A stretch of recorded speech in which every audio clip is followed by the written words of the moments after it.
What's going on, guys? Today I'm gonna be tinkering around with my 2000 Yamaha V-Star Classic 650, or 650 Classic, whichever way that you want to say it. I got this bike about 2 years ago, and I have some fun with it. I put some ape hangers on it. I put a new windshield on it, and now I'm moving into trying to get better aesthetics and visibility out of my headlights and auxiliary lights or fog lights.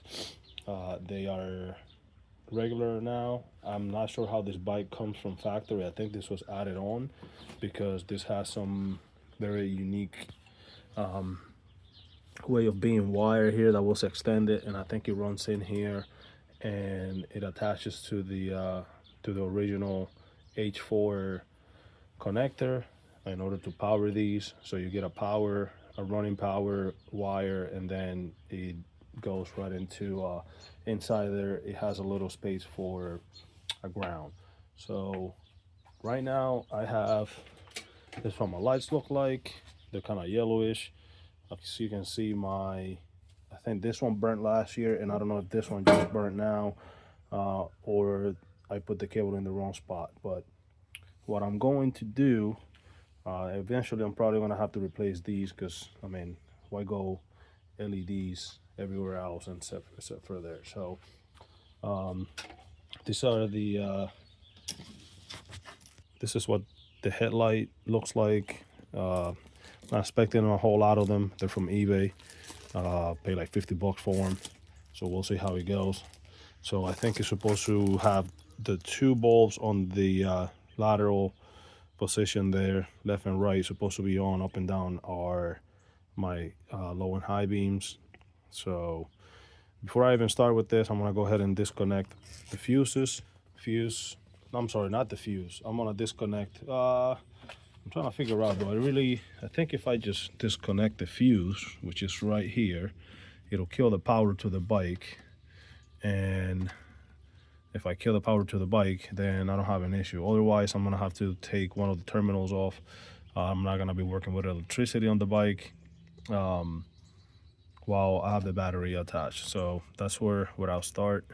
So I use needle nose pliers to remove the top fuse. Just remove the cap from there, and then pull the 38 30 amp fuse from up here. And now that when I turn my key, I got no power to the headlights, so I know I'm disconnected.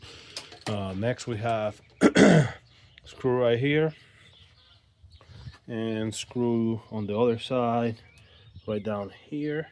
I'm gonna take those two off. It's gonna release your head unit, or your headlight rather, forward. Just this much here comes out. Sometimes you gotta turn it because it catches on there. And then for this bottom fog lights, have a screw down here that you undo to loosen. It's gonna loosen this ring here, and then you can move that forward. When I look at the wiring, I think it's just as simple as connecting in here and making sure that one wire is running down. Let's see how it turns out. Okay, so we have the whole fixture out, and now we are gonna hope and pray that the diameter of this thing here, that's the diameter, right? I think that's the diameter. So we're gonna hope that from here to here, all the way in the middle, is the same as this one to this one. We gotta take these two screws out. These are the adjusting screws. One of them was stripped out or too tight, and it got stripped out. So I went and got another one. It's a little shorter, but when you tighten these screws, that pulls on the bottom of the light and it causes the light to face up. Anyhow, I'm just taking a measurement on how they were set up right here, and then so I can, the other screws are a little shorter, but I want to get it as close as possible to that. So I'm gonna remove this screw. The screws already, this is the one that was bad, and then there's a little clip in here. Remove this outer ring here, and hopefully that fits on this one, and then we can move to the second set of lights. Okay, so I'm already seeing a possible issue here and this light unit fixture here is attached to that bracket by a screw. I don't see any screws on this one, so I'm not sure if that's gonna be a problem in holding that light together to where it needs to be. We're gonna keep on going and see what we get out of it, if it seals properly and so on.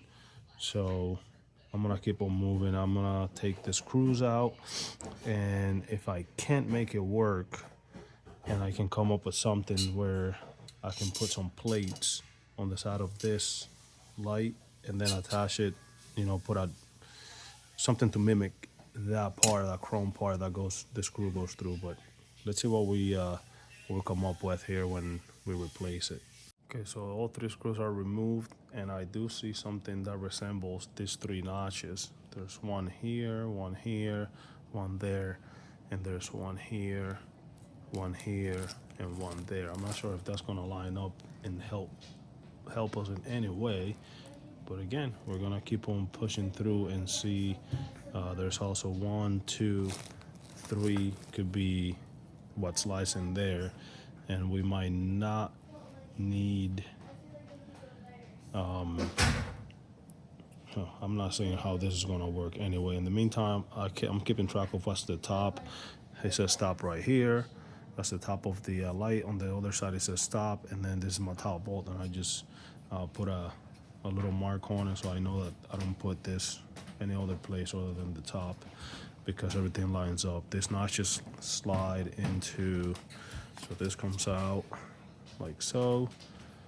There's some dead bugs in there, and then that's gonna hook onto there to hold the light in place. All right, good news. So freaked out for no reason. This actually turns out to be something that you can slide off. So that's gonna take the light unit completely out.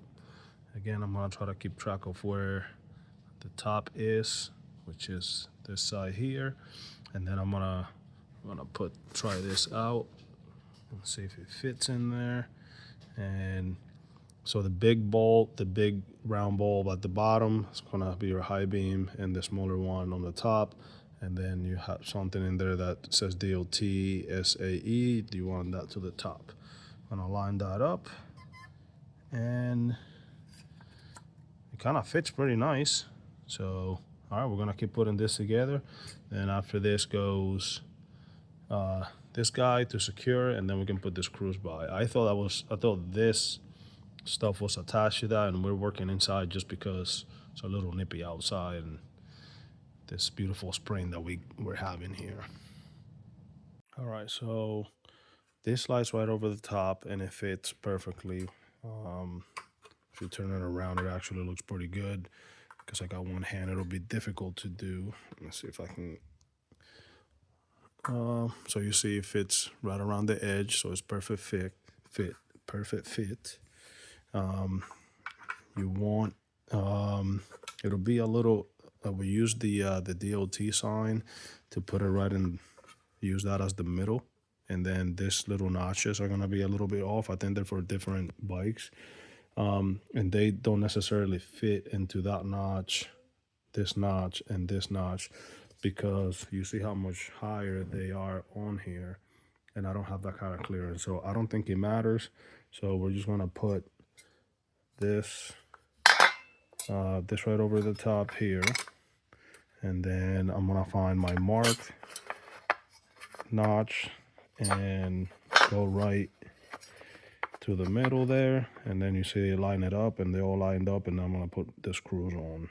Okay, so unless I'm still freaking out for no reason, the easiest way for me to install it and find the notches to sit was to start it like this way, put the bracket on my lap, and then I took the light and found the groove in there, and then I put the framing over the top, the lip. I think that it should have been it should have came out to be, this corner was supposed to be the top. So if that's the case, it would have been like this. So I'm not sure if it's supposed to be high beam on top, low beam on the bottom. I thought that the DOT sign would be at the top like it is with this one here. This one actually says top. This one just has the sign, but it doesn't quite line up with where I believe it should be. So at this point, I'm just gonna keep on putting stuff together and see how it lines up, because if it's crooked, this only sits one way on the framing on the bike, for what I believe, unless I can rotate it.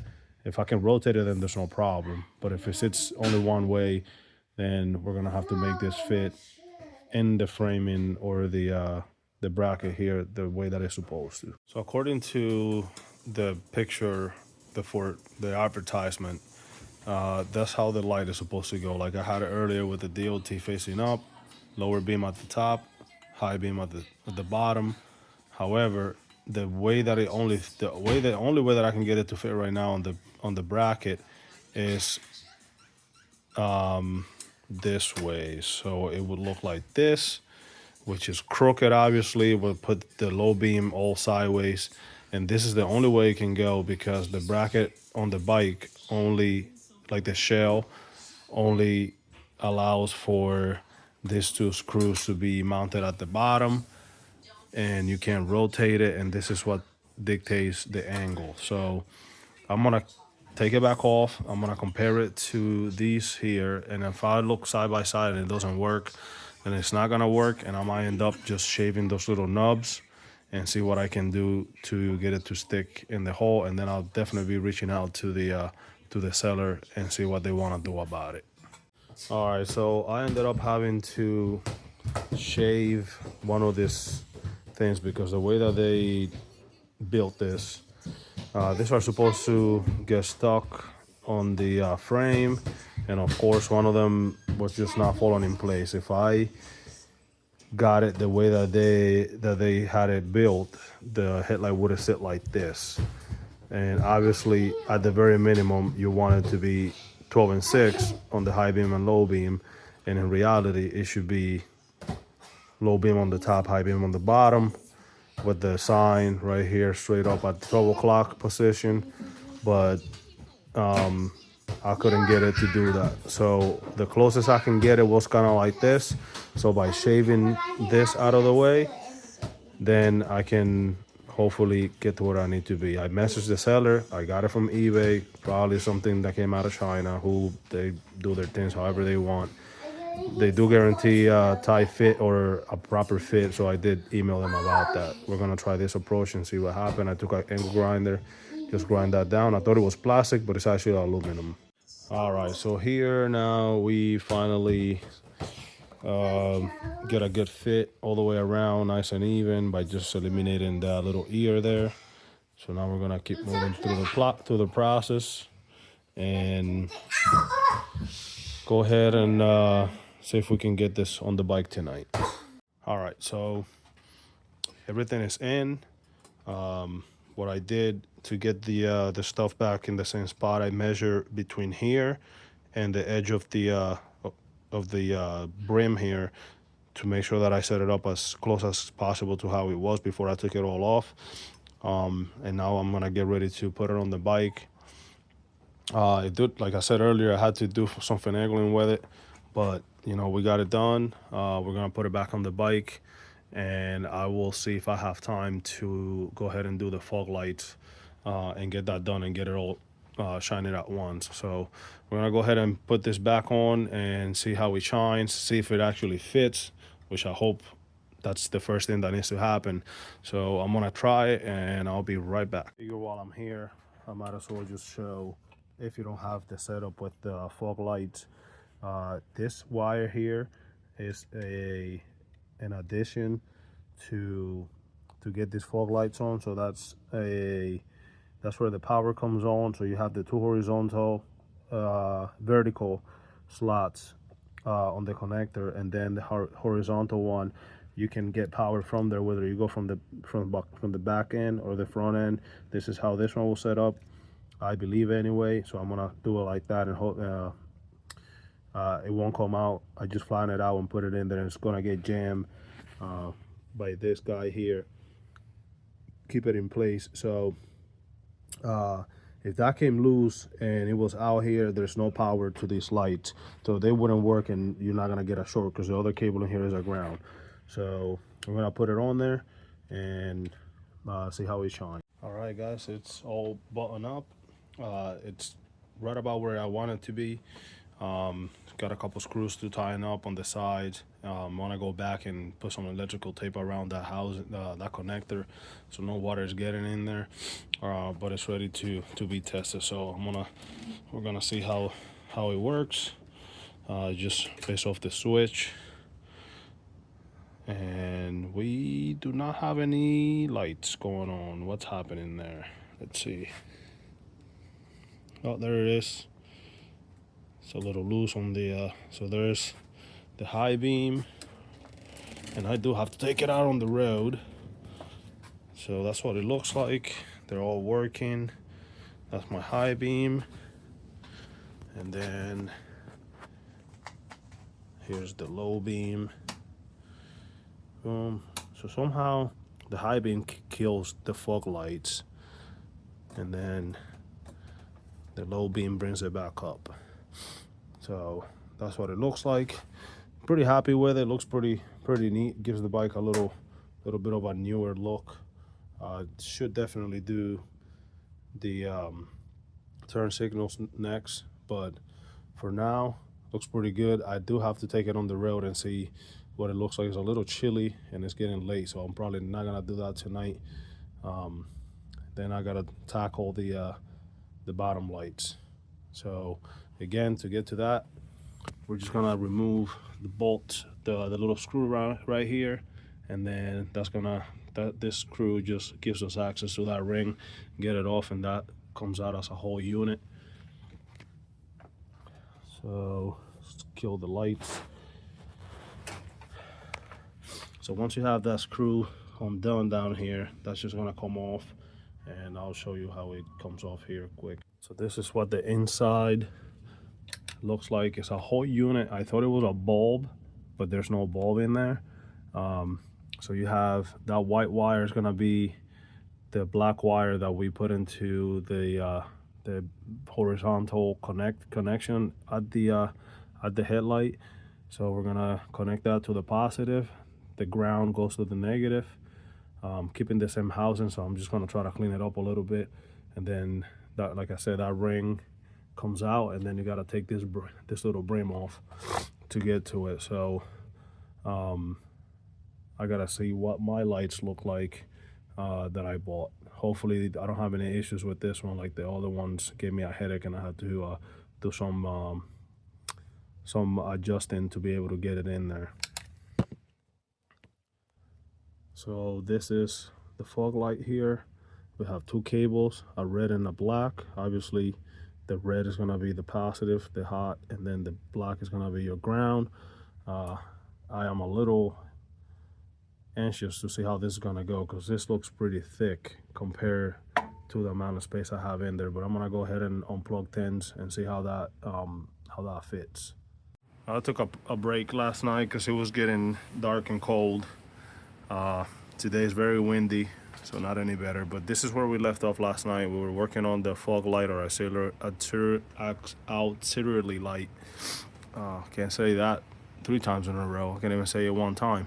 But what I'm gonna do is the new light has a lot of wire, and I don't think it'll fit well in there. So I'm gonna probably just take some of the insulation off of it, because the wires were thin, to be able to fit it all in there. And then I'm gonna cut here, and I'm going to cut here, and then I'm gonna just splice those together with these connectors, and then that'll be it. Probably clean. This is not too bad. I was gonna get some steel wool on this, but this is in good shape. Maybe the bottom of it could use some cleaning, but then we got to do the same thing to this one here. Take the securing screw, take the brim off, and get the light out. That one still works. The other one is completely burnt out. So I'm gonna use my electrical tool here, whatever this is called, this electrical pliers, strip this off, and then connect that to the new light here, and it does fit pretty well. I tried it last night and it goes right in there, so I think it's, I mean, it's already given the front of the bike a very nice look. I really like it. I just hope that the illumination is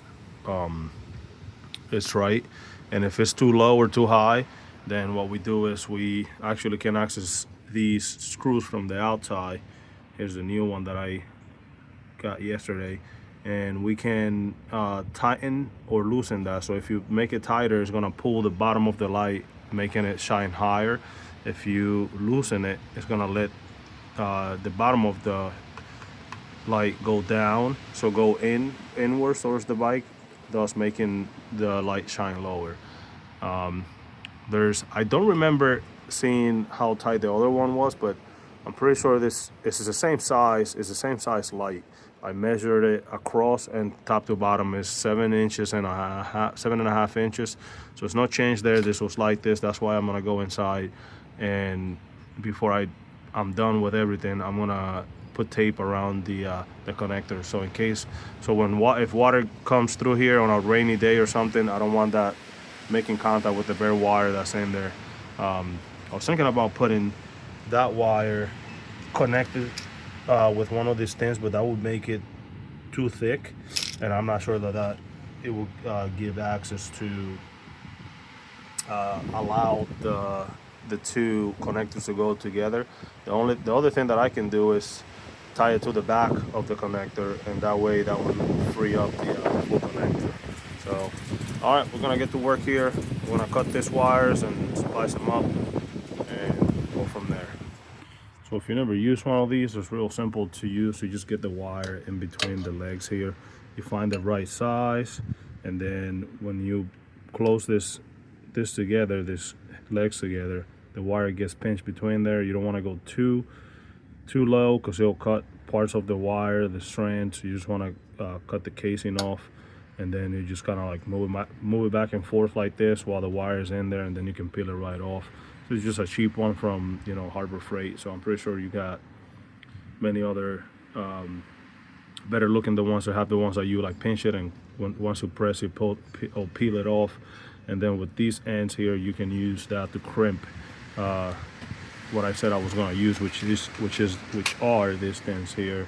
Put the wire inside there, like so, and then once it's in there, you're going to put both wires in there. So that's going to go to the power of the red one on the other light, on the new light, and then you pinch here, pinch there, it unifies the wires. It won't come out. I did have to take it out from the fixture because it was too short. I didn't have a lot of wire, so I couldn't get my crimpers in there. So I'm gonna come from underneath, feed it back in, and then go ahead and unify them. So here you see I took some of the casing or insulation of the wire. What I'm gonna do is I'm gonna twist it back here and try to get my wire pinch this portion in here so it doesn't hit the back of the shell there, and then put the wire in there. Goes inside. It almost came all the way through the other side. This is for my ground.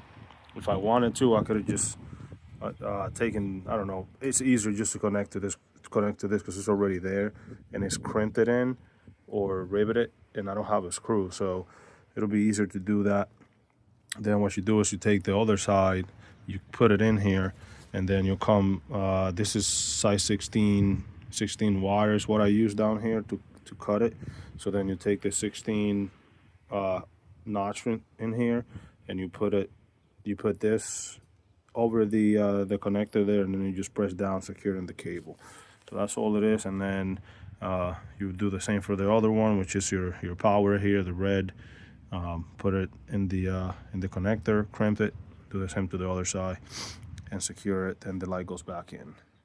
So I find that once you put this bracket on, so once you have this installed in there, the easiest way to get this brim on this securing ring thingy is to take the brim and just don't put the screw on. Start at the bottom like this, and then just feed it all the way through until you get to the top. I'm not really sure because there's a little lip in there and there's not a whole lot of space. So if you take the corner, this little corner right here, and you feed that just through there, and then work your way all the way up until you reach the point that you want to reach, will be the easiest way for that to work for you. There is, fellas, that's a final look there. I think the one on the on this side, this one here, could probably be turned counterclockwise, just a hair, to line it up a little better, and I might just do that before I call it a day. But other than that, I'm pretty happy with how everything looks there. Just gotta wait for the nighttime and take her out for a ride and see how the visibility turns out to be. But it's a real simple job. Just, you know, gotta take your time, little screws and little parts and aligning things up. I am going to put the link to the seller that I got it from on eBay. Just keep in mind that I did have to make a modification in order to make this work because of the one of these notches here didn't line up properly. So this is the top of the original light. Little accident there. So this is the top of the original light, and the notch on this side wasn't lining up properly, so I did have this one and this one fall in place, and this one on the light was like, on the new light, was about this way or somewhere that it didn't match. So I ended up just shaving that off on the new light with a grinder. Just did it carefully so I didn't damage anything, and then once I got that done, it fit pretty good. So I'm gonna keep all the spare the original parts in case something happens. I can use it. But if you have any questions, go ahead and let me know in the comments box, and I will go ahead and put that link in there. And if you want to find it from another seller, then go for it, or Amazon, or however you want to do it. But this is a wrap for this one. Thank you for watching. If you have any questions, let me know. Oh, I kind of ended the video earlier today, but I wanted to give you a view of the nighttime. So straight ahead is the low beam. This right here, this section here is the what are they called, the spotlights or the fog lights, auxiliary lights. And then here's the high beam. You can see that it reaches about 120 feet down the street. And then when you cut to this one, it's not as bright as I would like it, but I think it'll work. Let's give you a view of the front. This is what they look like from the far. As you get closer, you get the detailed 3 lines on the spotlights, and then you get this signs right here to light up. So overall, not a bad little upgrade.